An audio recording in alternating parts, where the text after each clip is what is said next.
تعرف إزاي كلمة واحدة بس ممكن تدمر علاقة كاملة حتى لو كانت حلوة؟ هقولك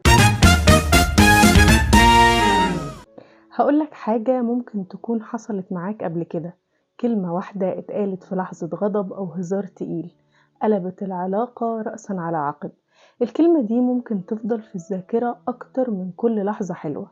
العلاقات سواء كانت حب أو صداقة أو حتى أهل مبنية على حاجة مهمة جدا اسمها الأمان النفسي.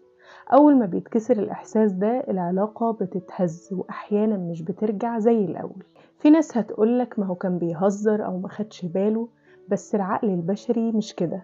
في لحظات الألم بيحتفظ بالكلمة ويكررها وبيحفرها جوه الذاكرة. كلمة زي انت فاشل حتى لو اتقالت في هزار ممكن تكسر ثقة وتخلي الشخص يشك في نفسه، وتبدأ سلسلة من البرود والبعد أو حتى الانفصال.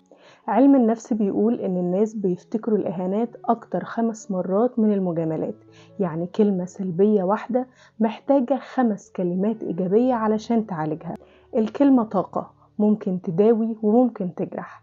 اختار كلماتك زي ما بتختار هدية، لأن ممكن الكلمة دي تكون آخر حاجة يفتكروها منك. الكلمات دي ممكن تبني جسر من الثقة أو تهدمه في لحظة. وافتكر إن الكلمة الطيبة تقدر تغير العالم، لكن كلمة واحدة غلط ممكن تخلي كل شيء يتغير.